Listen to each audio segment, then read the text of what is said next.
इस वीडियो में हम linear programming problems CBSE handbook से एक्सरसाइज 8.6 का 6th क्वेश्चन सॉल्व करेंगे। तो solve the following LPP graphically. First part है maximise z equal to 3x plus 2y subject to constants. तो कॉन्स्टेंट्स हैं -2x plus y less than equal to 1, x less than equal to 2, x plus y less than equal to 3, x greater than equal to 0 and y greater than equal to 0। तो हमें graph बनाने के लिए इन equations का equation part लेना होता है पहले बाउंड्री लाइन ड्रॉ करने के लिए। तो -2x plus Y is equal to 1, इसका बनाने की जरूरत नहीं है। x plus Y is equal to 3। Similarly इन दोनों का भी जरूरत नहीं है।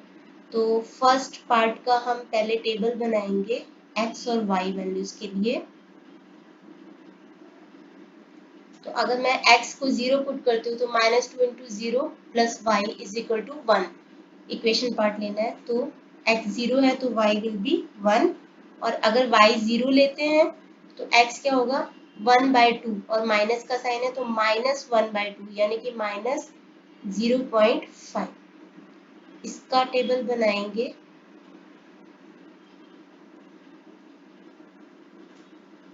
x y, x अगर 0 है तो y 3, और y को 0 लेंगे तो x विल बी 3।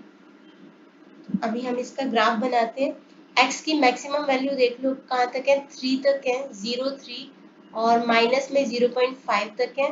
y की वैल्यूज मैक्सिमम 3 तक है, तो हम 3 तक दोनों साइड पे बनाएंगे इसका ग्राफ।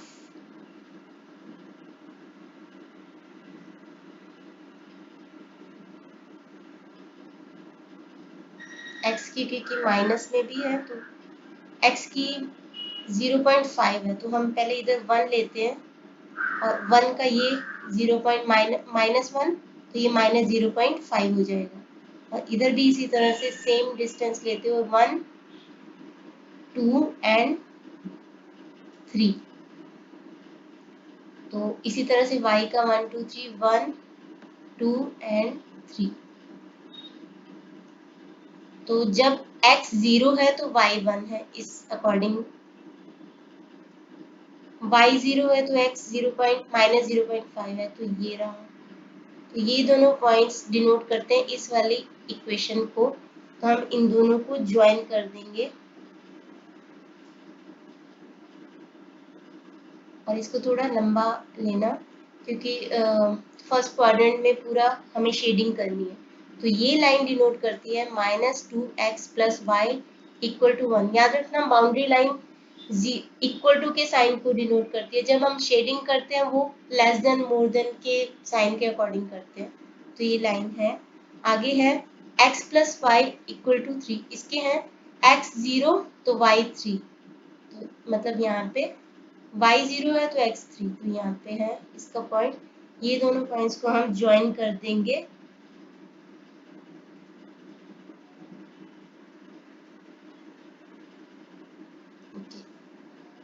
तो ये लाइन है x plus Y is equal to 3। Okay, अभी हमें शेडिंग करते हैं पहले बाकियों को छोड़ के। तो -2x plus Y less than 1 in equation part ले लो। अगर मैं 0 पुट करती हूँ x और y को 0 0 लेती हूँ तो 0 is less than 1, that is true.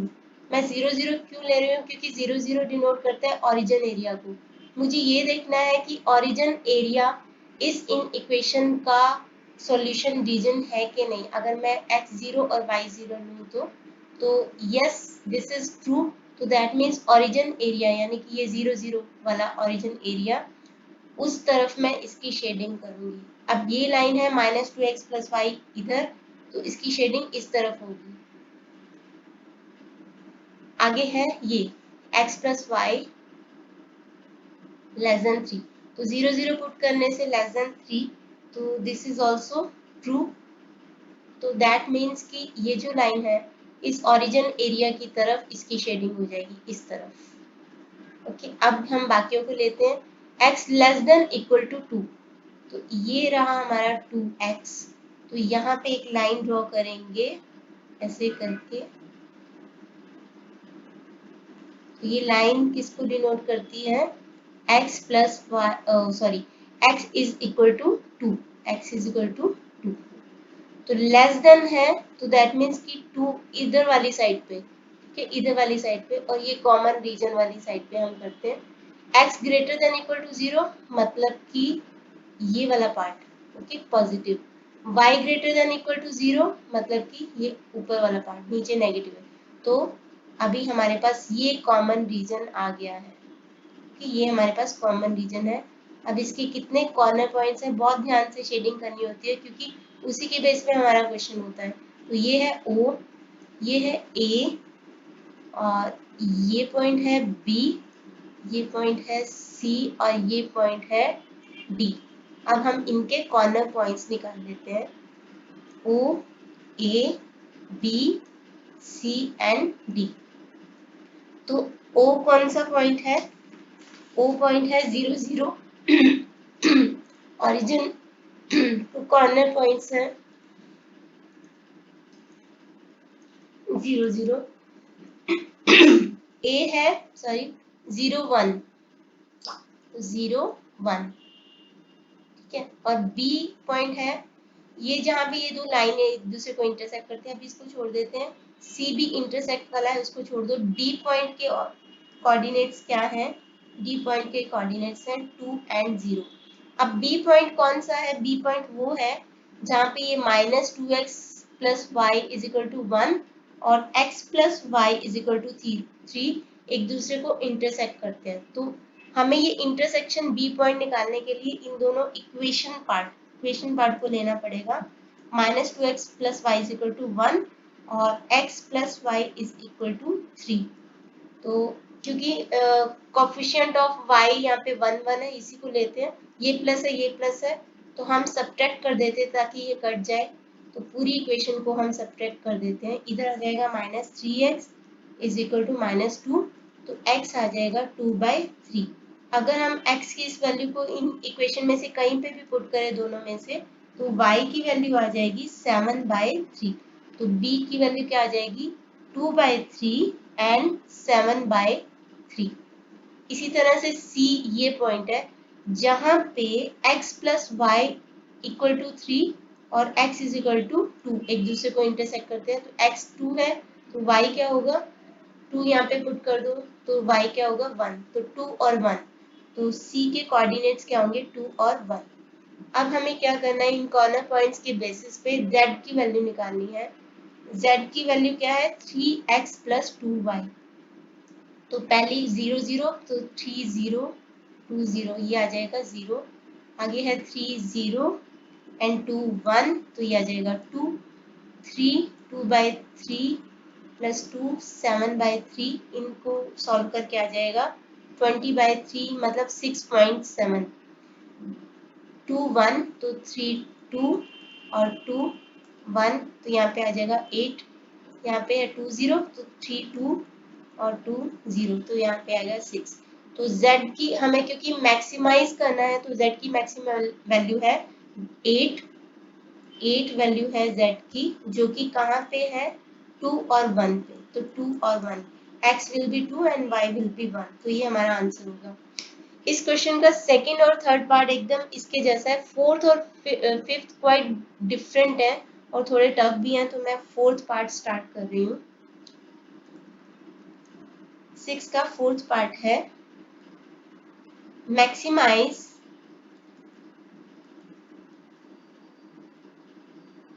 z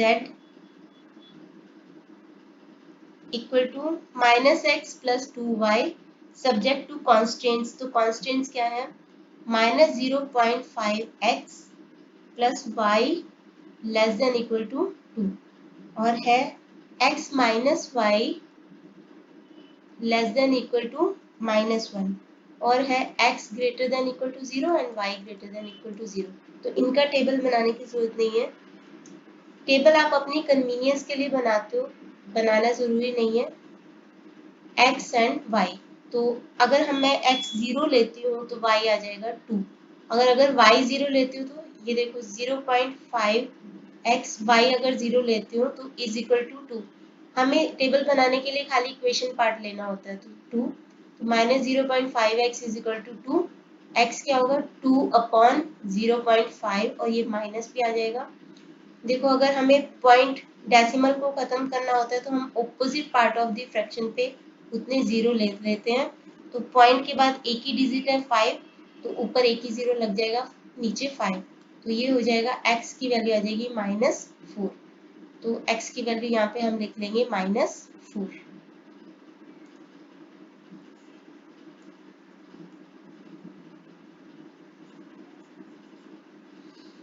अब हम दूसरा टेबल देखते हैं। दूसरा टेबल है x एंड y। अगर x 0 लेंगे तो y होगा 1 और अगर y 0 लेंगे तो x होगा -1। तो अभी हम ग्राफ बनाते हैं। तो 0 -4 0 -1, तो x की वैल्यू जा रही है -4 तक और y की मैक्सिमम वैल्यू जा रही है 2 तक। उसके बेसिस पे हम ग्राफ बनाते हैं। ओके,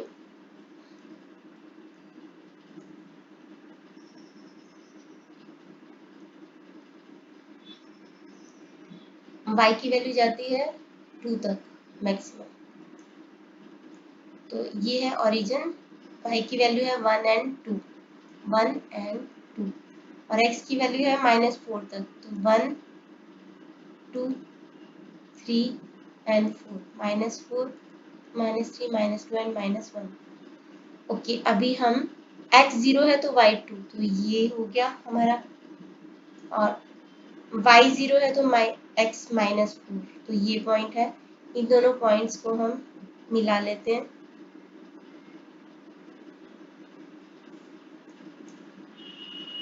और डिनोट करते हैं ये line -0.5x plus y is equal to 2। अभी है x अगर 0 है तो y 1 है, तो ये, और y अगर 0 है तो x -1 है, तो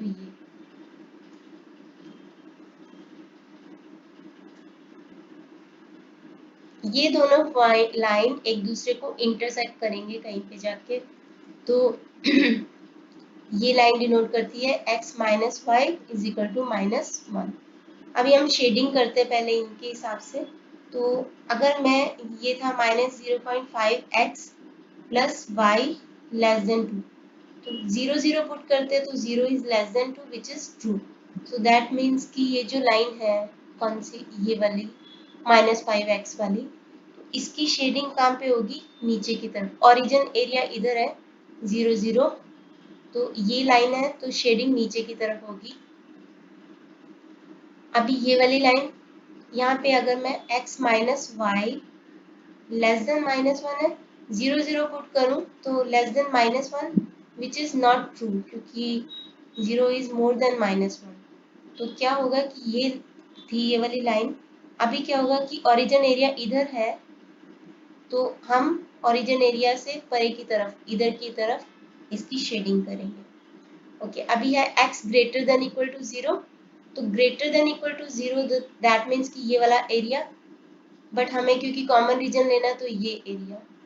इसी तरह से y greater than equal to 0 क्या होता है, ऊपर, क्योंकि ये नीचे का पार्ट नेगेटिव होता है तो ऊपर की तरफ, लेकिन हम ये पार्ट नहीं लेते, हम कॉमन रीजन लेते हैं। तो दैट मीन्स कि ये वाला जो है हमारा, ये है हमारा common physical region, solution region, और इसके 3 पॉइंट्स बनते हैं।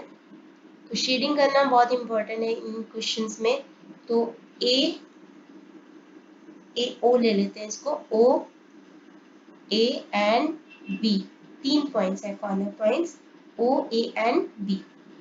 तो ओ ए एंड बी, ओ जो पॉइंट है उसकी कोऑर्डिनेट्स हैं 0 एंड 1। ए जो पॉइंट है उसके कोऑर्डिनेट्स हैं 0 एंड 2। और जो बी पॉइंट है उसके लिए हमें देखना पड़ेगा कि ये दोनों लाइन एक दूसरे को कहाँ पे इंटरसेक्ट करते हैं। तो लाइन कहाँ पे है, 0.5x plus Y, equation part ले लो, इज इक्वल टू 2 और x minus y equal to -1। अब ये plus y minus y cancel हो रहे हैं, तो हम इन दोनों इक्वेशंस को ऐड ही कर देते हैं। तो यहाँ पे आ जाएगा 0.5x इज इक्वल टू 1। तो x क्या होगा 1/0.5। तो डेसिमल को करने के लिए हम क्या करते हैं, ऊपर के पार्ट में opposite part of the fraction पे उतने जीरो लगा दो, तो 5 रह जाएगा इधर 2। तो x क्या हो जाएगा 2। x को यहाँ पे पुट करेंगे तो y की वैल्यू आ जाएगी x minus y is equal to -1 है, x 2 है तो y विल बी -2 मान पर -3, तो कट जाएगा तो y विल बी 3। तो अगर x 2 है तो y विल बी 3। तो b पॉइंट के कोऑर्डिनेट क्या आते हैं 2 एंड 3। अब हम इन सारे कॉर्नर पॉइंट्स के बेसिस पे z को मैक्सिमाइज करना है, z की वैल्यू लिख लेते हैं। z की वैल्यू है -x प्लस 2y। तो पहला 0 एंड 1, तो 0 तो माइनस पॉजिटिव कुछ नहीं होता, तो 0 प्लस 2 और 1 यानी कि, तो z की वैल्यू आ गई 2। सिमिलरली -x, तो यहाँ पे भी 0 है तो 0 प्लस 2 इंटू 2 मल्टीप्लाई बाई 2, तो ये आ गया 4। तो -2 और 3 अभी पुट करके -2 प्लस 2 इंटू 3, तो यहाँ पे भी आ गया 4। अब मैक्सिमाइज करना है, तो z की जो मैक्सिमम वैल्यू है 2 पॉइंट्स पे आ रही है। वो दोनों पॉइंट्स क्या है, एक तो 0 2 और एक तो 2 और 3। तो हम लिखेंगे पहले तो कि maximum z value is 4 which is at coordinates 0 2 and 2 3। तो दो वैल्यूज पे है। बट अगर आप इसको ध्यान से देखो, z की इक्वेशन क्या है, z की इक्वेशन है -x प्लस 2y। हमारे पास ये वाली इक्वेशन को ध्यान से देखना, ये इक्वेशन है -0.5x प्लस y। ओके, अगर मैं इन दोनों को x और y को 2 से मल्टीप्लाई कर दूं, तो 0.5 को 2 से मल्टीप्लाई करने से क्या आता है -1x यानी कि -x, और यहाँ पे क्या आता है 2y। तो एक्चुअल में ये और ये दोनों इक्वेशन सेम ही है। तो मतलब कि इस इक्वेशन के ऊपर, इस वाली इक्वेशन के ऊपर कोई भी पॉइंट आप ले लो, ये वाली लाइन के ऊपर, ये जो लाइन है, ये वाली लाइन, ये वाली लाइन पे कोई भी आप पॉइंट ले लो, तो वैल्यू 4 ही आने वाली है। आप एग्जाम्पल के तौर पे देखो कि अगर यहाँ पे मैं 2 लेती हूँ, 0.5 इंटू 2 क्या होता है -1, और यहाँ पे क्या रह जाएगा -1 होगा, तो इधर जाएगा तो y की वैल्यू क्या आ जाएगी 3। तो -1 और 3, तो अगर हम यहाँ पे -1 और 3 पुट करते हैं z पे, -1 माइनस, सॉरी 1 लिया था ना, नहीं 2 लिया था यहाँ पे, अगर मैं यहाँ पे 2 लेती हूँ तो y की वैल्यू आएगी 3। ठीक है, तो अगर मैं -x प्लस 2y है, तो -2, क्योंकि x की वैल्यू मैंने 2 ली, तो y की वैल्यू कितनी आई 3। तो -2 प्लस 6 इज इक्वल टू 4। तो कभी भी इस लाइन के ऊपर कोई भी पॉइंट ले लो x का और y की वैल्यू इसके बेसिस पे निकालो, तो वैल्यू 4 ही आने वाली है। तो दैट मीन्स इस पूरी की पूरी लाइन के ऊपर -5 0.5x plus y is equal to 2 पे के ऊपर इसके सॉल्यूशन है, जहाँ पे z की वैल्यू मैक्सिमम 4 आ जाएगी। तो आपको पता है कि एक लाइन के ऊपर कितने ही पॉइंट्स होते हैं, इन्फिनिट पॉइंट्स होते हैं, तो इसीलिए हमारे पास इन्फिनिट सॉल्यूशंस हैं। तो इसका आंसर आ जाएगा इन्फिनिट सॉल्यूशन। तो आगे है लास्ट पार्ट, फिफ्थ पार्ट करते हैं इसका। तो फिफ्थ पार्ट भी डिफरेंट है बाकियों से। तो हमें करना है मैक्सिमाइज z को 5x plus 4y subject to constants. तो कॉन्स्टेंट्स कौन कौन से हैं, कॉन्स्टेंट्स हैं x minus 2y less than equal to 1, x plus 2y less than equal to 6, x minus y greater than equal to 3, और है x greater than equal to 0 and y greater than equal to 0। अब हम इसका equation part ले लो खाली, तो उसके basis पे हम टेबल बनाते हैं। तो टेबल बनाएंगे तो x और y, अगर x की वैल्यू 0 लोगे तो y की वैल्यू यहाँ पे आएगी -1/2 या -0.5, y की वैल्यू 0 लोगे तो x आएगा 1। सिमिलरली यहाँ पे भी x और y, अगर x 0 लेते हैं तो y 3 आएगा, y 0 तो x 6 आएगा। यहाँ पे तो x और y, x अगर 0 लोगे तो y -3 आएगा, y 0 लोगे तो x 3 आएगा। इसका बनाने की जरूरत नहीं है। तो अभी हम इसका ग्राफ बनाते हैं। x की मैक्सिमम वैल्यू जाती है 6 तक और y की वैल्यूज जाती है पॉजिटिव में 3 तक और नेगेटिव में -3 तक। तो उसके बेसिस पे हम बना लेते हैं ग्राफ। तो y की वैल्यू है 3 तक, 1, 2 एंड 3 और नीचे -1, -2 एंड -3 और x की वैल्यू है 6 तक, तो 1, 2, 3, 4, 5, 6। ये 0 0 लिख लेना, यहाँ पे स्पेस का मैंने लिख रही हूँ। तो x अगर 0 है तो y है -0.5, तो मतलब इधर यहाँ पे पॉइंट है, और x अगर 1 है तो y 0, तो मतलब यहाँ पे। तो इन दोनों पॉइंट्स को ज्वाइन कर दो। ये लाइन डिनोट करती है x - 2y = 1। तो सिमिलरली x 0 है तो y 3 और x 6 है y 0, तो इन दोनों को भी ज्वाइन कर दो। ये लाइन है x + 2y = 6 और x 0 है तो y -3, तो यहाँ पे, और y 0 है तो x 3 है यहाँ पे है। तो इन दोनों पॉइंट्स को भी ज्वाइन कर देते हैं। अभी हमें शेडिंग करनी है, तो x - 2y < 1, 0 < 1 which is true. So that means कि ये वाली लाइन थी x - 2y 1, तो नीचे की तरफ x - 2y, नहीं, ये देखो ओरिजिन ऊपर है इसके, ये जो लाइन है ना, ये लाइन ओरिजिन एरिया की तरफ करनी है शेडिंग, तो ऊपर की तरफ है शेडिंग, क्योंकि ओरिजिन वाले दोनों 0 0 ट्रू जो इसको, इस इक्वेशन को सेटिस्फाई करते हैं। तो अभी है नेक्स्ट x + 2y < 6, तो 0 < 6 ट्रू, तो x + 2y ये रही लाइन, तो ओरिजिन की तरफ शेडिंग होगी, मतलब इस तरफ शेडिंग होगी। नेक्स्ट है x - y < 0, तो 0 < 0 not true, so that means कि x - y वाली लाइन ये रही। तो ओरिजिन की तरफ शेडिंग हम नहीं कर सकते, हमें शेडिंग करनी पड़ेगी दूसरी साइड की तरफ जो ओरिजिन एरिया नहीं है। तो अभी आप देखो x > 0 तो इधर हो जाएगा और y ये इधर हो जाएगा। कॉमन रीजन बन जाता था, लेकिन ये जो लाइन है इसकी वजह से, क्योंकि शेडिंग इसकी नीचे की तरफ है, तो इसकी वजह से हमारा कॉमन रीजन नहीं बन पा रहा है। तो इस क्वेश्चन का नो सॉल्यूशन, अनबाउंडेड सॉल्यूशन है, इधर है कुछ और कुछ इधर है, तो नो सॉल्यूशन।